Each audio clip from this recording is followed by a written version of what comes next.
누적이 될수록 더 확신이 생겨요. 갈수록 더 여기를 벗어나지 못하게 됩니다. 그물이 더 촘촘하게 계속 짜여지는 느낌이에요. 선택지는 계속 추가가 되고 있기 때문에. 그렇기 때문에 여러분들은 제가 드린 자료 그냥 계속 보시면 됩니다. 외우려고 하지도 마세요.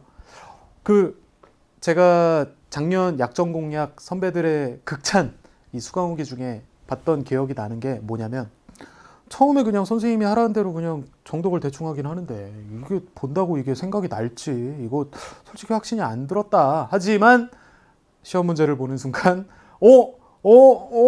맞네 하면서 그렇게 풀게 되더라. 좋습니다. 그렇게 하시면 돼요.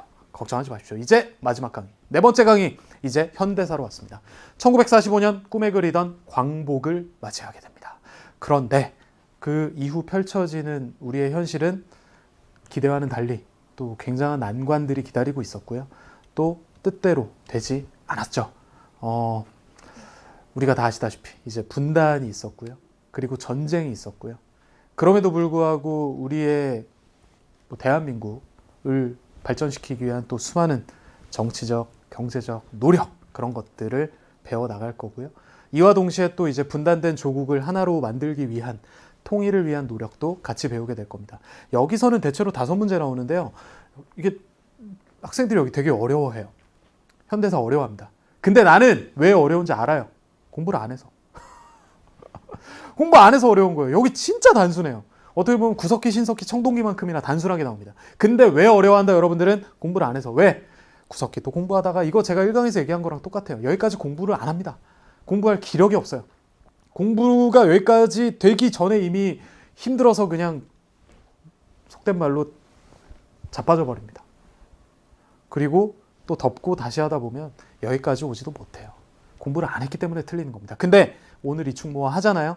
그리고 오늘 한 거 그냥 여러 차례 조금만 보잖아요. 쉽게 푸실 겁니다. 여기 이거 또 나왔네. 이거네.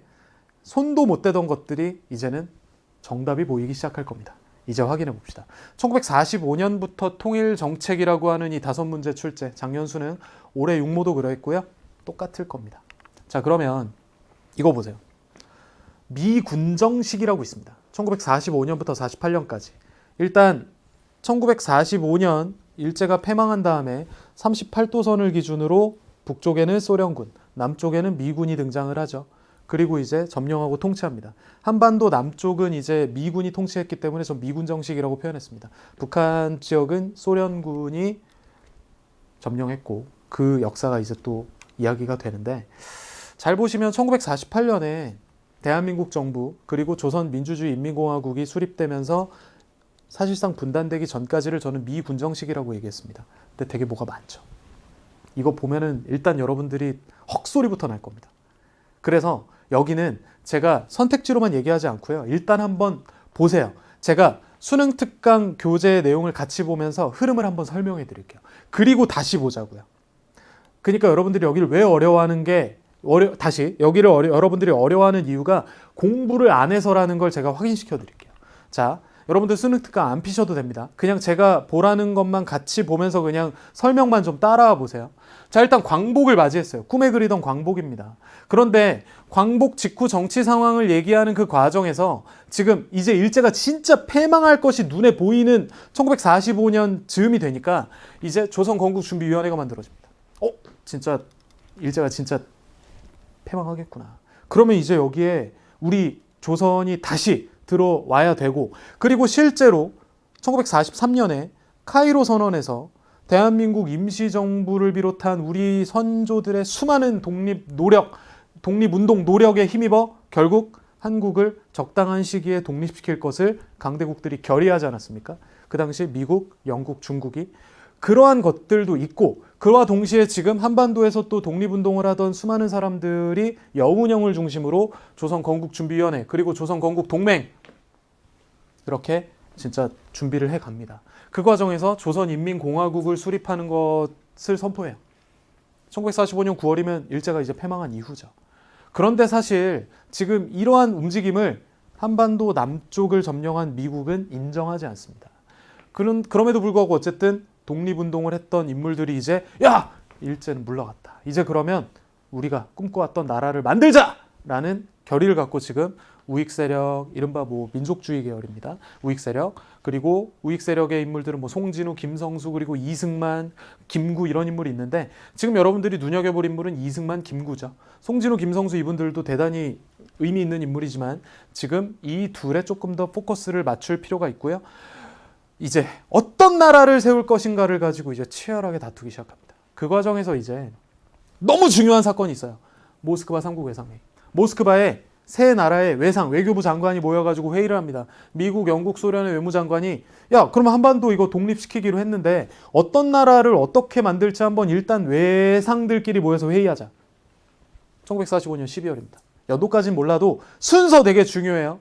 결정한 거 두 가지 대단히 중요합니다. 첫 번째, 한반도에 민주주의 임시정부를 수립하자. 이건 빨간색으로 해야겠어. 한반도에 민주주의 임시정부를 수립하자. 그리고 두 번째, 미소공동위원회를 설치한다. 미국과 소련이 이 민주주의 임시정부 수립 그리고 여러 가지 문제, 한반도를 어쨌든 지금 북쪽과 남쪽을 점령하고 있는 게 미국과 소련이잖아요. 그러니까 우리가 이거를 한번 잘 관리하는 위원회를 만들겠다. 그리고 최고 5년 기한에 4개국이 한반도 신탁 통치를 하자. 최고 5년. 5년까지는 우리가 좀 대신 해주는 게 어떨까? 이 세 가지가 결정이 됐어요. 이게 모스크바 삼국 외상입니다. 이 결과를 가지고 이제 한바탕 분열이 일어나고 싸움이 일어나게 됩니다. 잘 보시면 김구, 이승만 등의 우익, 신탁통치 반대운동. 이 신탁통치 자체에 지금 대단히 분노, 불만을 하고 있는 거예요. 아니 지금 우리가 일제 36년간의 식민 지배도 지금 힘들었고 버텼는데 또 지금 또 다른 이 강대국들의 지배를 절대 받아들일 수 없다라고 이야기한 게 바로 우익이에요. 이 과정에서 어떤 언론사의 뭐 잘못된 보도도 있었고 여러 가지가 있었지만 결과부터 말씀드리면 어쨌든 우익 세력과 좌익 세력이 분열해요. 좌익도 처음에는 야 신탁통치 뭔 소리야 라고 얘기했는데 아니 근데 어쨌거나 우리 민주주의 임시정부 수립하고 이렇게 가는 게 더 중요한 거 아니야? 지지하기로 입장 변화해서 갈라지게 됩니다. 그러니까 지금 어쨌든 본질은 뭐냐면 모스크바 3국 외상회의의 결정사항이 지금 민주주의 임시정부 수립, 미소공동위원회, 신탁통치 세 가지는 좀 머릿속에 집어넣을 필요가 있어요. 그리고 이 결정사항을 두고 지금 좌익과 우익이 갈라졌다. 그리고 그럼에도 불구하고 어쨌든 모스크바 3국 외상회의 결정사항에 따라서 뭐가 열려요? 미소공동위원회가 열립니다. 미소공동위원회. 민주주의 임시정부 수립 협의에 참여할 한국인 대상 범위를 논의하게 돼요. 그러니까 쉽게 말하면 이 민주주의 임시정부 수립이라는 게 뭐예요? 방금 얘기했던 모스크바 3국 외상회의의 결정사항이죠. 그거로 인해서 이제 일단 뭐였어? 민주주의 임시정부 어떻게 수립할래? 그래서 미국과 소련이 뭐했어요? 근데 어떤 애들을 같이 하게 할 거냐를 가지고 또 미국과 소련이 싸워요. 자기들의 이해관계가 있는 거야. 미국의 이해관계가 있고 소련의 이해관계가 있는 거야.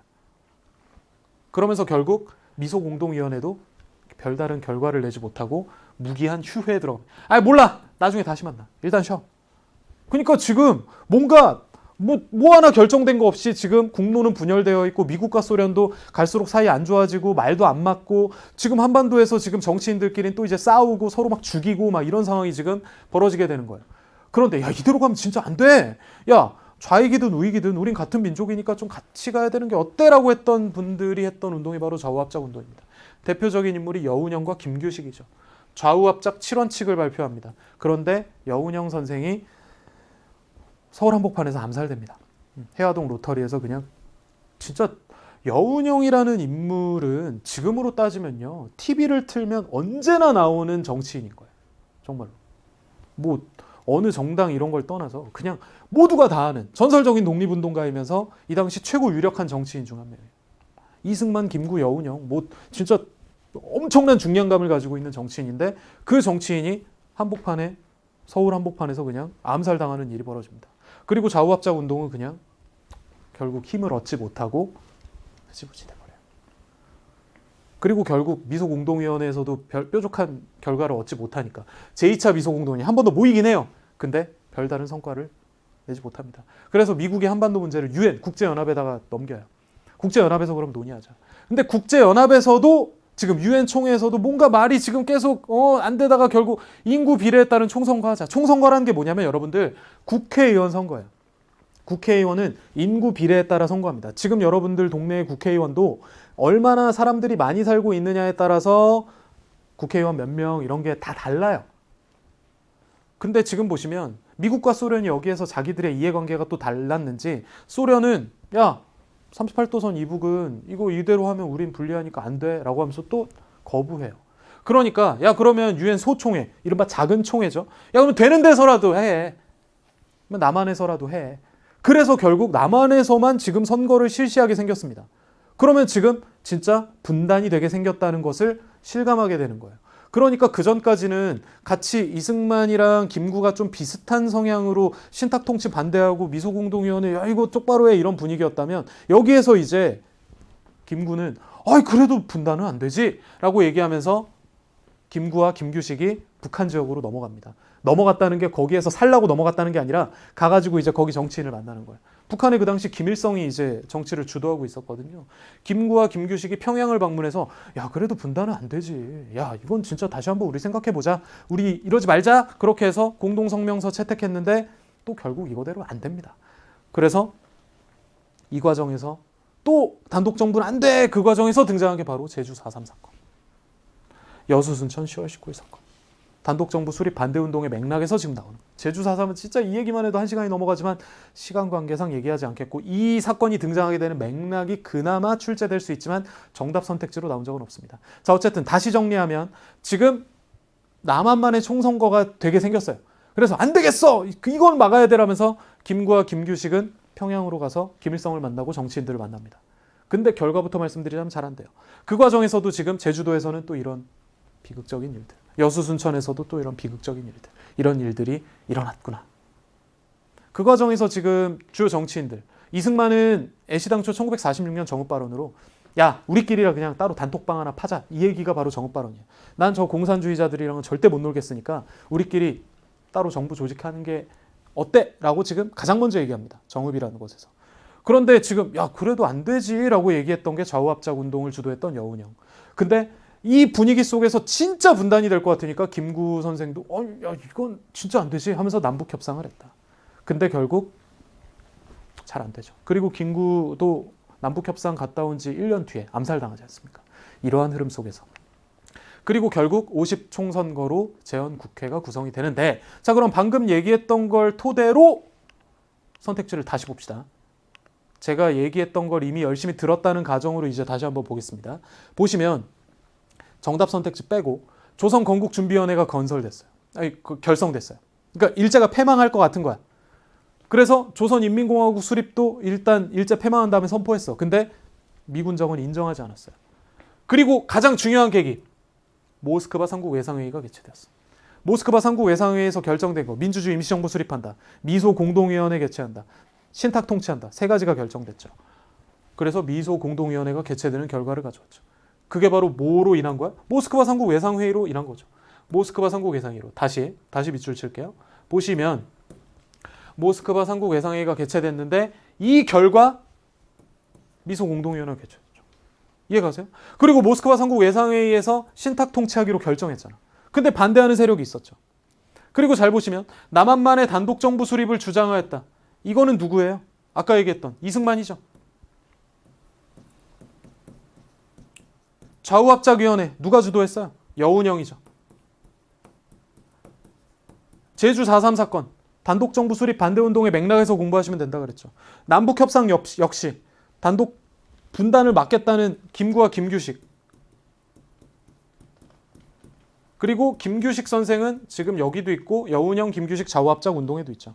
김규식 선생 단독 문제도 나온 적이 있습니다. 그래서 단독 문제가 다시 나오진 않을 거라 조금은 좀 가볍게 보셔도 되고요.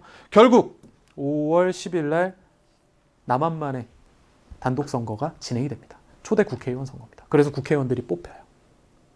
이해가세요? 이러한 흐름. 근데 지금 보시면 좌우합작위원회를 주도했다. 그리고 잘 보세요. 남북 협상이 일어났던 시기가 연표 문제로 직전 수능에 나왔습니다. 그러니까 여기는 방금 얘기했던 미소공동위원회가 왜 일어났는지 지금 나와 있죠. 모스크바 삼국외상회의. 그러니까 가장 중요한 건 여러분들 보세요. 모스크바 삼국외상회의를 일단 센터에 두셔야 돼요. 모스크바 삼국외상회의의 내용, 민주주의 임시정부 수립, 미소공동위원회, 그리고 신탁통치. 그거에 따라서 이제 미소공동위원회, 좌우합작운동, 그리고 뭐 신탁통치 반대운동. 근데 진짜 남한만의 총선거가 될 것 같으니까 남북협상 이 흐름을 아시게 될 거예요. 이따 문제 보시면 알아요. 이것만 알아도 진짜 많이 하는 건데 이거를 벗어나지 않을 겁니다. 나오더라도 여기를 많이 틀린다는 걸 출제자들이 알아요. 그렇기 때문에 여러분들이 여기를 맞히면은 진짜 정말 많은 이득을 가져가시는 거예요. 근데 이거 이상 물어보지 않을 겁니다. 정말로. 제가 지금 얘기한 거를 벗어나지 않아요. 아시겠죠? 자, 그러면 흐름 잡았고요. 그 다음에 내용을 이제 보면서 조금 이제 쉬워져요. 진짜 어려운 거 다 끝났어요. 이제 쉬워져요. 50 총선거로 만들어진 게 당연히 국회의원을 뽑았으니까 국회의원들이 이제 국회에 모였겠죠. 자, 보세요. 이제 1948년이에요. 1948년에 5월 10일 날 총선거가 있어요. 이 총선거는 누구를 뽑았다고요? 국회의원을 뽑았어요. 그러면 국회의원들이 어디에 모여요? 국회에 모이죠. 국회에 모여가지고 이제 헌법을 만들어요. 그게 바로 7월 17일이 제헌절이거든요. 헌법을 만듭니다. 대한민국의 헌법이 세상에 나와요. 그런 다음에 이 헌법에 의거해서 대통령은 어떻게 뽑는다 이런 게 여기 써 있겠죠. 그래서 대통령을 뽑아요. 정부를 조직해요. 그래서 1948년 8월 15일 날 대한민국 정부 수립이 선포됩니다. 초대 대통령 이승만 이런 식으로 연결되는 거예요. 대한민국 정부 수립. 그러니까 1948년이 정말 숨막히게 진행되고 있습니다. 대한민국 정부 수립까지. 잘 보세요. 근데 제헌국회. 왜 이 국회를 제헌국회라 할까요? 이 헌법이 바로 제정됐기 때문에. 그래서 제헌국회예요. 이 국회의원들이 헌법을 제정했기 때문에. 근데 이 제헌국회 문제는 이게 많이 나옵니다. 제헌국회 문제는 이게 잘 나와요. 반민족행위처벌법. 자, 국회의원은 뭐 하는 사람들이에요? 싸우는 사람들이에요. 뭐 싸우기도 하죠.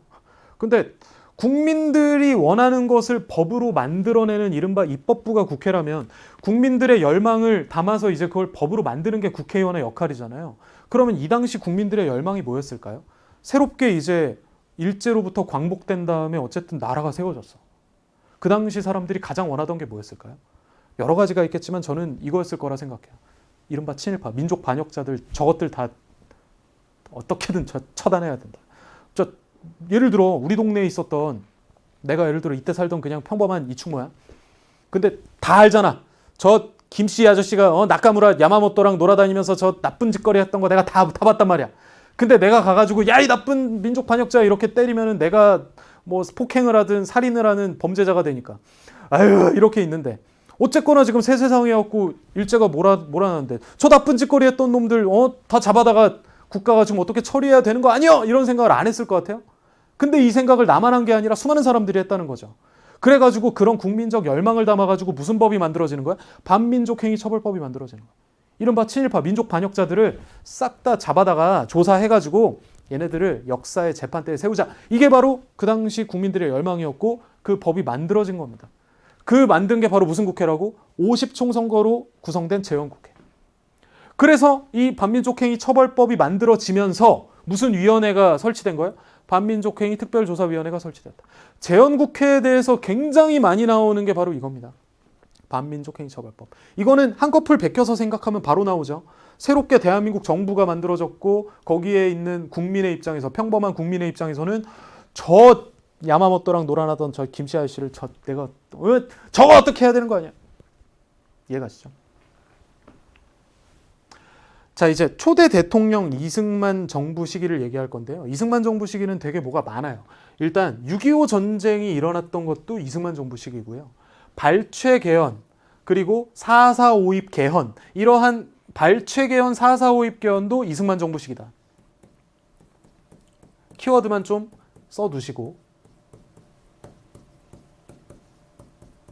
이거 나오면 이승만 대통령 시기다 라는 거 아시면 좋아요. 발췌 개헌, 4.4.5입 개헌은 구체적으로 얘기하는 거는 제가 수능 특강 강의 했으니까 보고 싶으시면 보시고 본질은 어쨌든 이승만 대통령이 자기가 더 오랫동안 대통령을 하기 위한 장기 집권을 위해서 헌법을 마음대로 바꾼 거죠.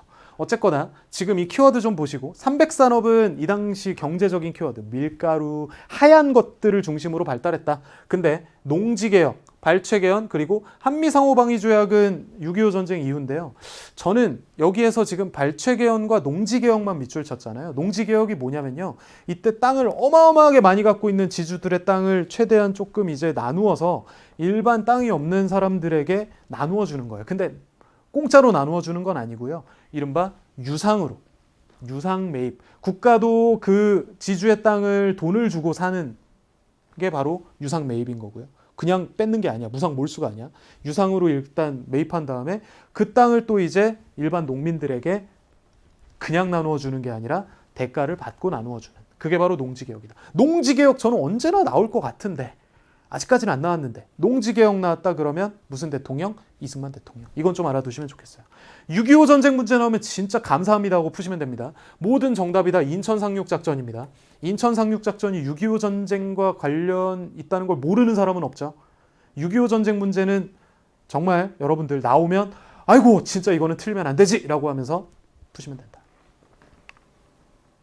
근데 이 이승만 정부의 이 3.15 부정선거가 터집니다. 조금 더 이제 이승만 정권이 진짜 뭐랄까요? 정말 이거를 짧게 설명하려니까 참 어려운데 어쨌거나 지금 보시면 3.15 부정선거가 이승만 정권의 정말 무너지게 되는 4.19 혁명의 시작점입니다. 이 부정선거에 분노하는 시민들이 들고 일어나고요. 그 과정에서 지금 보면 학생이 사망합니다. 김주열 학생이 사망하면서 시위는 훨씬 더 격화돼요. 그리고 결국 이승만 대통령이 사임합니다. 자, 그러니까 여러분들 김주열 학생 사망으로 격화되고 이승만 대통령이 자리에서 물러나요. 사임합니다. 그리고 헌법을 바꿔요. 그 전까지는 정부 형태가 대통령제였는데 이제 내각 책임제, 대통령의 권한을 최대한 줄이는, 그 전까지는 이 대통령의 힘이 너무 세니까 이런 게 발생했어 라는 그 역사적 반성에서 나왔을 거라 생각합니다. 자, 그러면 지금 이 내각 책임제를 골자로 하는 개헌이 이루어졌다. 내각 책임제를 골자로 하는 개헌의 계기가 되었다. 이야, 이거 되게 어려운 선택지예요. 4.19 혁명은 되게 중요해요. 우리 민주주의 발전 역사에서 저는 4, 5, 6 중에 하나 무조건 나온다고 봅니다. 4.19, 5.18, 6월 민주항쟁. 셋 중에 하나 무조건 나와요. 근데 4.19 문제에서 이게 정답으로 나오면 여러분들이 지금 이 자료를 모르는 상태에서 봐버리면 뭔 말인지 몰라요. 진짜로. 4.19 혁명 알죠? 이승만 대통령이 사임했대. 하다못해 3.15 부정선거가 있었대. 이 정도는 배워서 알아요.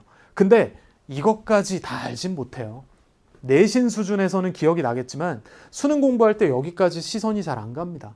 내각 책임제 개헌? 골자라는 게 뭐냐면 내각 책임제를 뼈대로 한 개헌이 이루어졌다라는 이야기입니다. 골이라는 게 뼈대, 그 이야기 생각하시면 돼요. 내각 책임제 정부가 출범했다. 이것도 똑같은 얘기죠. 근데 지금 보세요. 4.19 혁명 문제 나오면 지금 정답이 뭐에 지금 계속 집중되고 있어요? 내각 책임제를 골자로 한 개헌. 우리 지금 대한민국 정부 수립 이후부터 내각 책임제 정부였던 시기가 이때 4.19 혁명 이후에 이른바 국무총리 장면의 장면 내각 말고는 아직 없습니다. 그 이후에 다시 또 대통령제로 돌아가요. 지금도 이걸 촬영하는 이 시점도 대통령제거든요. 그러니까 지금 4.19 혁명의 결과 내각 책임제를 골자로 한 개헌이 계기가 되었다. 다시 4.19 혁명의 결과 내각 책임제 정부가 출범하였다. 이걸 꼭 알아두시면 어렵게 나와도 절대 틀릴 일이 없다. 데이터가 증명한다. 그냥 대뜸 문제만 보면 뭔 말인지 모를 겁니다. 하지만 여러분들은 절대 틀리지 않을 것이다. 자, 4.19 혁명으로 장면 내각이 등장했는데 그 장면 내각을 군인들이 무너뜨립니다. 그게 바로 5.16 군사정변이죠. 잘 보시면 이제 5.16 군사정변이 발발합니다. 5.16 군사정변을 주도했던 인물은 박정희입니다. 군인이죠. 그리고 군인 박정희는 5.16 군사정변 이후에 권력의 중심부로 가고요. 끝내 대통령 선거에 출마하고 대통령에 당선되면서 대통령이 됩니다. 근데 자, 박정희 대통령 시기는 정말 웬만하면 나올 거예요. 박정희 대통령 시기는 정치, 경제로 나누는데요. 지금 박정희 대통령 시기 정치를 저는 두 가지로 또 나눠야 된다고 생각해요. 유신 전과 유신 후로 나누어서 공부해야 돼요. 유신헌법이라고 있습니다. 박정희 대통령 시기의 헌법이 유신헌법이라는 정말 대통령의 권한이 극대화된 엄청난 헌법이 등장하게 되는데 그 전의 모습과 그 이후의 모습을 구분해서 공부해야 박정희 대통령 시기 문제를 쉽게 풀 수 있어요. 잘 보시면 유신 전에는 박정희 대통령 시기 처음 당선이 될 때는 대통령이 2번밖에 못했습니다. 2번 이상 못하게 됐어요. 근데 2번째까지 당선된 다음에 이제 더 이상 할 수가 없게 됐으니까 한 번 더 나오는 것으로 헌법을 바꿉니다. 그게 바로 삼선개헌이에요. 삼선개헌인 다시 한번 얘기하면 유신 전의 핵심 키워드라고 보시면 된다. 유신 전의 삼선개헌. 그리고 지금 보시면 5.16 군사정변으로 박정희와 친구들이 등장했고 국가재건 최고회의를 설치하고 이제 세상을 자기들이 우리가 한번 싹 청소하겠습니다. 그리고 이제 박정희 대통령이 당선이 돼요. 그리고 박정희 대통령 초반에 한일협정이 체결됩니다. 한일 수교가 체결돼요. 이게 1965년이거든요. 사실 이것도 저는 나오는 게 이상하지 않아요. 왜냐하면 지금이 2025년이잖아요. 한일 협정이 체결된 지 지금 60주년이죠. 그러니까 역사 교수 선생님들이 이제 이걸 출제하는데 이런 몇 주년 이런 거 되게 중요하게 생각하거든요. 근데 올해는 뭐가 되게 많긴 해요. 2025년은 일단 광복 80주년. 벌써 광복이 80주년이었어요. 시간이 정말 많이 지났죠. 짧다면 짧고 길다면 긴 시간 80년이고 그리고 한일협정 60주년. 이것도 그래서 언제든 나올 수 있어요. 그러니까 한일협정 나오면 박정희 대통령 시기 그 중에서도 제가 유신 전, 후 중에 언제? 유신 전이다. 구분. 이때 반대가 심했어요. 대학생이나 막 지식인들이 아니 지금 일본으로부터 지금 식민지배 벗어난 지 지금 20년밖에 안 됐는데 일본이랑 뭔 친구가 된다 그러냐. 그리고 친구가 돼도 받을 걸 더 많이 받아야지. 뭐 지금 이것만 받고 지금 친구가 돼. 배상 제대로 받고 사과도 받고 뭐 이래야지. 뭐 이런 그 분노 어린 시위들이 있었습니다. 그게 바로 6.3 시위, 6월 3일을 중심으로 또 이제 여러 가지 시위가 있어서 6.3 시위라고 하는데 그럼에도 불구하고 박정희 정부는 한일협정에 서명합니다. 유신 전 키워드들 얘기했고 이제 유신헌법이 발표돼요. 대통령의 권력이 거의 그전보다 더 황제에 가깝다라고 평하는 학자가 있을 수준입니다. 근데 이때 유신헌법의 키워드들은 꼭 알아두시면 좋은 게요.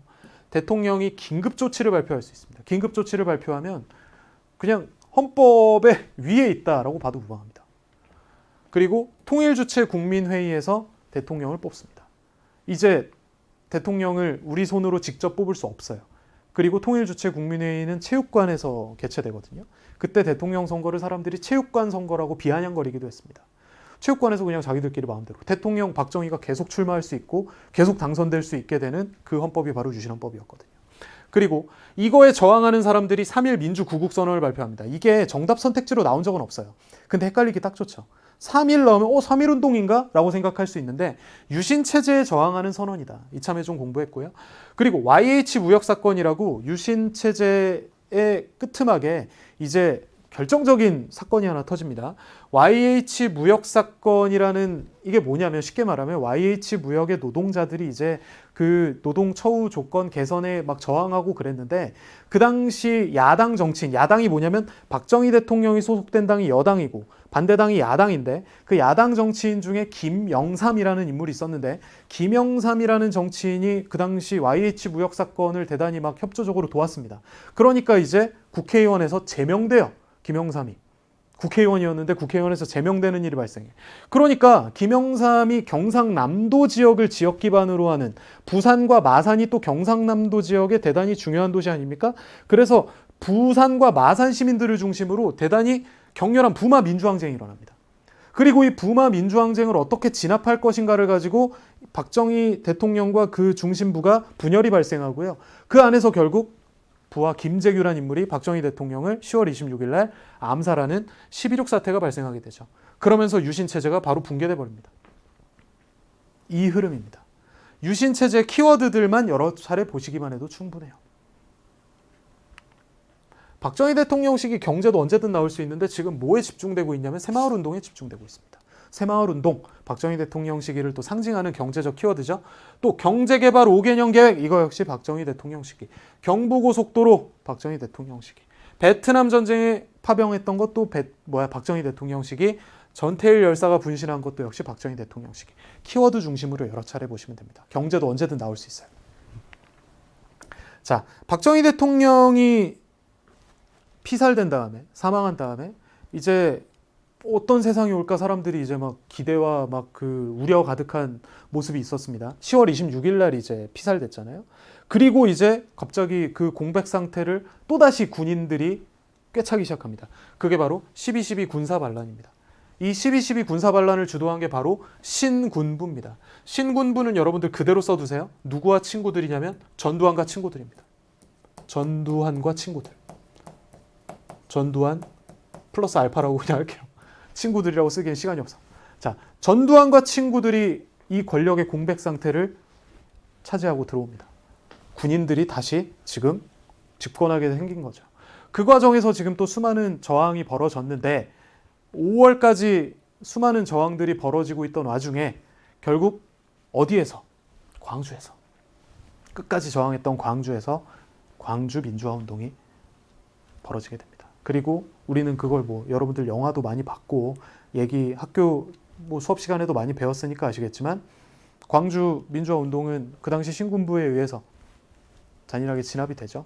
그리고 이제 광주를 피로 물들인 신군부 그리고 전두환은 곧 대통령이 됩니다.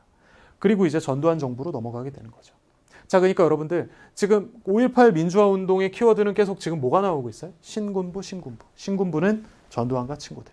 그리고 이제 광주를 피로 물들인 신군부는 이제 전두환을 대통령으로 이제 추대하고 전두환이 대통령이 되고요. 그리고 이제 전두환 시기 때 삼천교육대 뭐 대표적인 건데 사실 정답으로 나온 적은 없어요. 그리고 직전 6월 모의평가 때 야구 팬으로서 상당히 충격적인 선택지가 드디어 등장했는데 프로야구 출범 행사가 전두환 대통령 때입니다. 프로야구가 시작된 게 전두환 대통령 때인데 이게 직전 육모 때 처음으로 나온 선택지입니다. 그래서 그렇구나. 반갑다. 그리고 이제 이 전두환 대통령 시기 때 대통령을 뽑는 방식이 간접선거였어요. 직접 선거가 아니었습니다. 우리 같은 시민들의 한 표 한 표로 뽑는 선거 시스템이 아니었습니다. 그래서 시민들이 전두환 대통령에게 요구했던 것은 대통령 직선제였습니다. 그런데 전두환 대통령은 거부했죠. 그게 바로 4.13 호원 조치입니다. 나는 헌법 그대로 그냥 가겠다. 현재 헌법은 대통령 간선제이기 때문에 그거대로 갈 거야. 이건 어떻게 보면 직선제를 원하는 시민들과의 선전포고라고 시민들은 받아들입니다. 그래서 시민들은 더더욱 가열차게 행동하고요. 6월 달에 그 절정을 이루죠. 그게 바로 6월 민주항쟁이고요. 이 과정에서 등장하는 뭐 인물들의 이름 뭐 한 번쯤 들어봤을 건데 써두시면 뭐 박종철, 이한열 이런 분들의 이름이 나와도 6월 민주항쟁입니다. 그리고 결국 시민들의 힘으로 대통령 직선제 개헌이 이루어지는데 그 계기가 그 대통령 직선제 개헌을 하겠다고 발표한 선언이 바로 6.29 민주화 선언입니다. 6월 29일 날 그 당시 노태우, 전두환과 같은 신군부 출신 사실상 그냥 다음 대통령으로 전두환이 점 찍었던 그 인물 근데 시민들의 힘으로 결국 그 노태우가 대통령 직선제를 대통령에게 건의하겠다. 그리고 실제로 대통령 직선제 개헌이 이루어지고요. 헌법이 바뀝니다.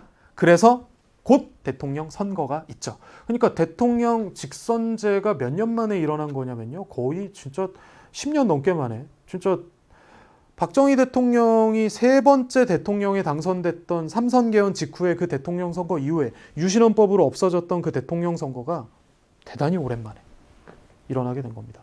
그러니까 71년에 대통령 선거가 있었으니까 87년 대통령 선거면 16년 만에 대통령 선거가 있었던 거죠. 이때 바뀐 헌법으로 지금 현재까지 대통령 선거가 이루어지고 있습니다.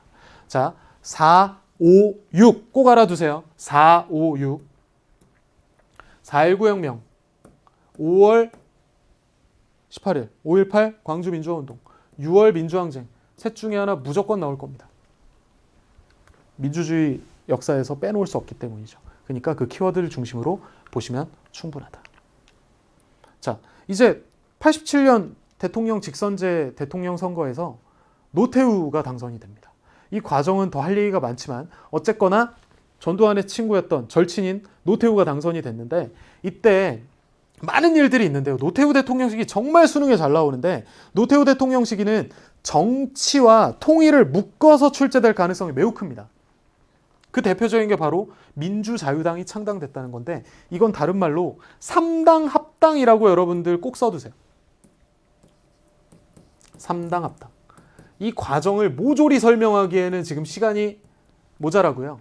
그리고 사실 민주자유당 창당이 3당 합당의 결과물입니다. 3당 합당, 민주자유당 창당이 노태우 때 있었구나만 알아두세요. 그러면은 문제 풀기 되게 편할 거예요. 이따가 제가 설명드리겠습니다. 문제 나옵니다. 그리고 이제 그 다음 대통령으로 당선된 게 김영삼입니다. 근데 김영삼 대통령 시기 때 정말 은근히 뭐가 많이 나옵니다. 첫 번째로 지금 보시면 지방자치단체장 선거가 실시됐다. 이거는 어려우니까 그럴 수 있어요. 근데 OECD, IMF, 금융실명제 이건 빼놓지 마십시오. 이건 언제든지 나올 수 있습니다. 지금 출제 가능성이 되게 높아요. 근데 여기서 돌고 돌 겁니다. 김영삼 대통령에 관련해서는 이거 아니고서는 나올 게 없습니다. 통일정책 관련해서는 오히려 노태우, 김대중 대통령이 더 많이 나오기 때문이죠. 근데 김대중 대통령은 지금 외환위기의 극복 노력이라고 하는데 지금 여러분들 여기에 IMF 국제통화기금 구제금융 신청이라고 하는 게 네 글자로 줄이면 바로 뭐예요? 외환위기인 거예요. 달러가 부족해서 생긴 위기인 겁니다. 그대로 써두세요. 그리고 다음 대통령인 김대중은 외환위기 극복을 위해서 노력했다. 이런 식으로 이해하시면 되죠. 김영삼 대통령 말기 끝날 때쯤에 외환위기가 터져요. 그게 바로 IMF 구제금융 신청입니다. OECD, IMF 나오면 김영삼. 외환위기 김영삼. 금융실명제 김영삼. 지방자치장 발음도 꼬이네. 지방자치단체장 선거 김영삼. 여러 번 보시면 돼요. 외우려고 하지 마세요. 김대중 대통령은요. 노태우 대통령과 동시에 여러분들이 꼭 아셔야 되는 게 통일정책과 연결지어서 봐야 됩니다. 이따 얘기할 거고요. 이명박 대통령 시기는 G20 정상회의가 오답 선택지로 한번 나온 적이 있는데 출제 안 될 거니까 걱정하지 마십시오. 그러니까 지금 살아계시잖아요. 지금 살아계신 분들에 대해서는 출제가 저는 안 될 거라고 생각합니다. 교과서에 이명박 대통령도 있고요. 뭐 박근혜 대통령, 문재인 대통령도 나와요. 한국사 여러분들 교과서에. 근데 아직 살아있기 때문에 출제 안 된다고 보시면 됩니다. 자, 이게 지금 한 문제 마지막 문제로 하나 나올 겁니다. 20문제는 웬만하면 통일정책 문제가 나올 건데요. 지금 통일정책에서 여러분들이 꼭 아셔야 될 대통령 3명이 있습니다. 제가 미리 잡아드릴게요. 이건 수능 특강 내용인데 박정희 대통령, 노태우 대통령, 그리고 김대중 대통령. 이 3명은 통일정책 문제에서 빠지지 않고요. 근데 문제가 통일만 물어보면 쉬운 문제예요. 근데 어려운 문제 어떻게 나오냐면 예를 들어 박정희 대통령의 정치 경제를 물어보면서 통일을 정답으로 한다든지 혹은 박정희 대통령 시기에 통일을 물어보면서 박정희 대통령 시기 정치 경제를 물어본다든지 노태우, 김대중 정부 역시 그런 식으로. 그러니까 여기에서도 그나마 또 티어를 나눠보자면 출제 가능성 1티어는 제가 봤을 때 노태우 정부입니다. 그리고 2티어는 김대중, 박정희 대통령도 2티어. 그러니까 노태우 정부는 무조건 아셔야 돼요. 통일 관련해서는 정말 많은 팩트들이 있습니다.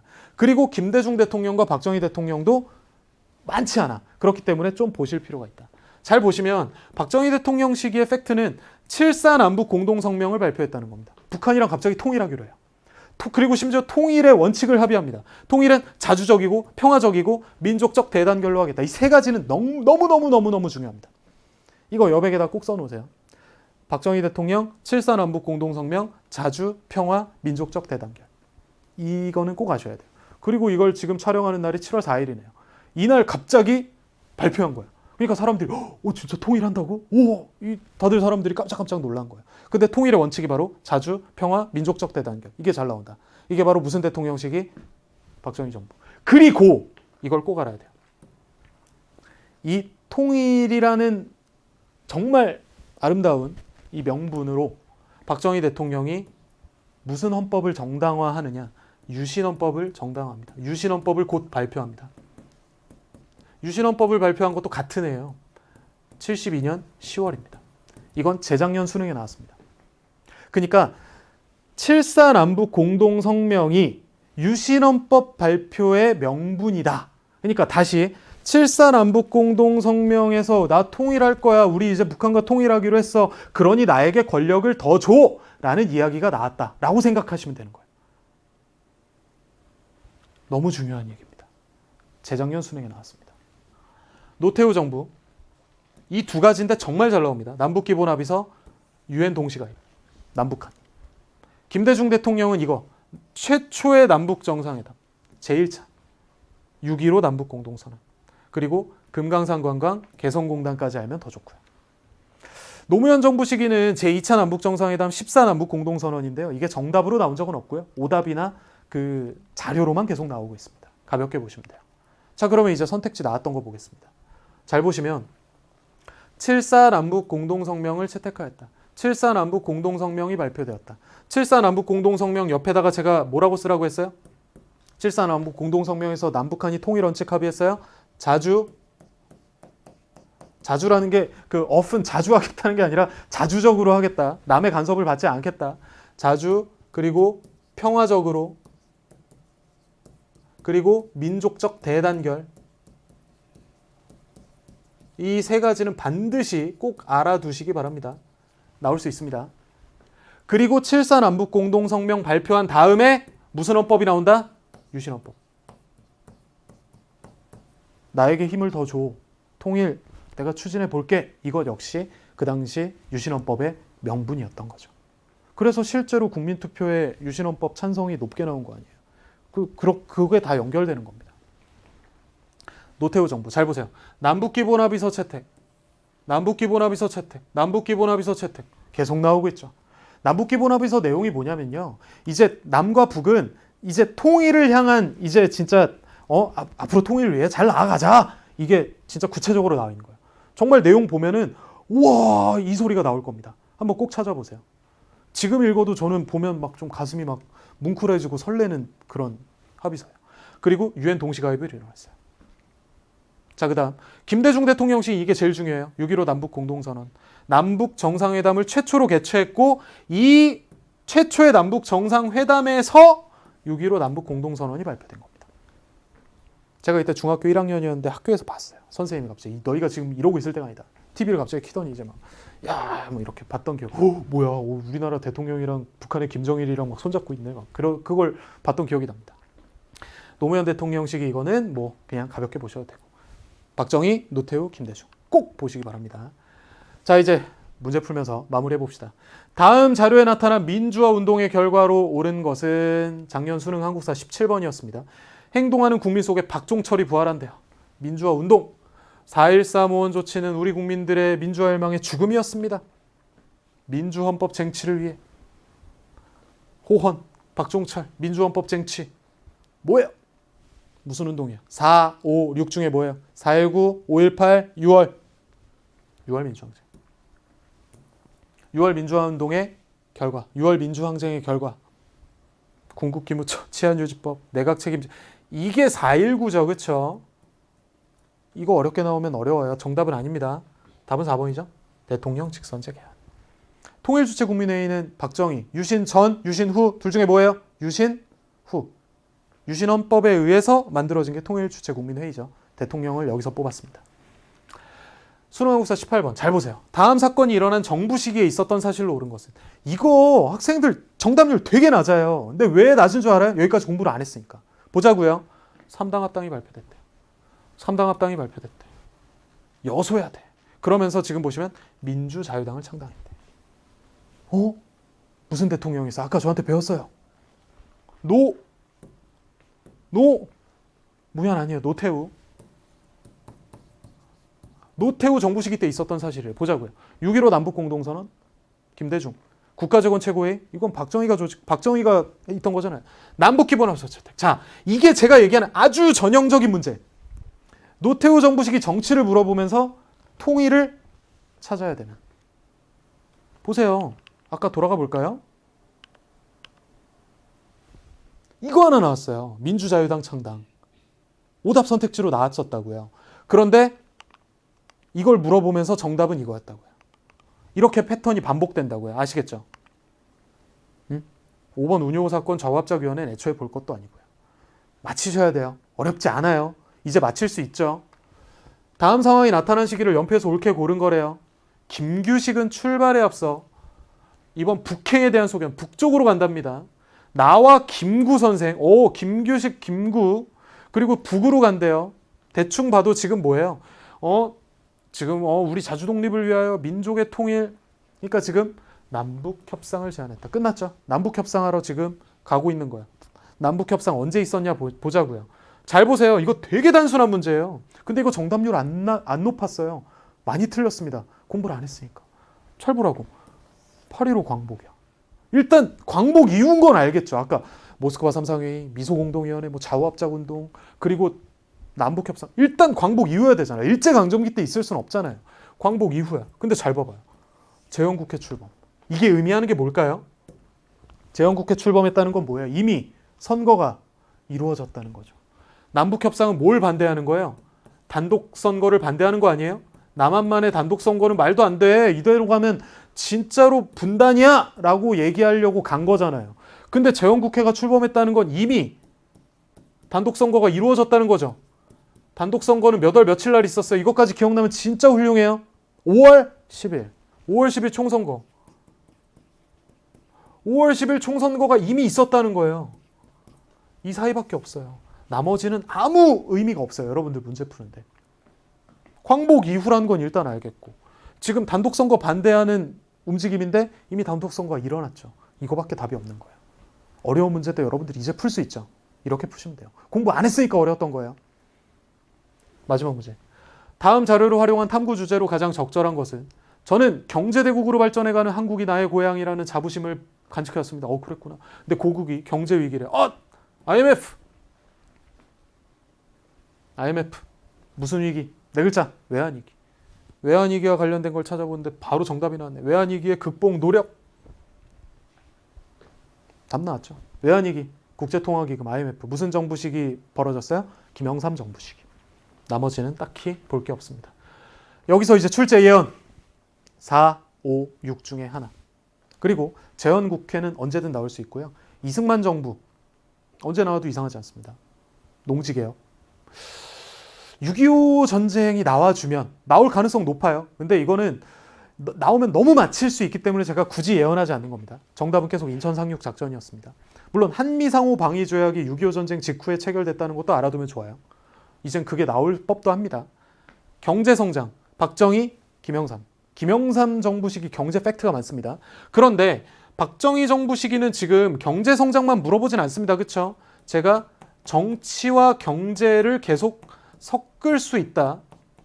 그리고 여기다 뭐까지 섞으면 더 고급 문제? 통일이 섞일 수 있죠. 그렇죠? 그래서 박정희 대통령은 안 나올 수가 없어요. 세 가지가 다 팩트가 많기 때문에. 워낙에 오랜 시간 집권하기도 했고. 그리고 통일 정책 보세요. 노태우, 김대중인데 이 중에서 저는 더 어디에 방점을 두고 있어요? 노태우. 그런데 통일만 물어보지 않죠. 아까 3당 합당, 민주자유당 그러면서 통일 물어본다든지. 반대로 갈 수도 있죠. 노태우 정부 시기 통일을 얘기하면서 정답이 3당 합당일 수도 있죠. 김대중 정부 똑같습니다. 남북 화해협력 관련된 내용. 그거와 같이 보시면 충분하다. 와, 1등급 진짜 축하드립니다. 저는 장담합니다. 이제 선배들이 극찬할 게 아니라 여러분들이 극찬할 시간입니다.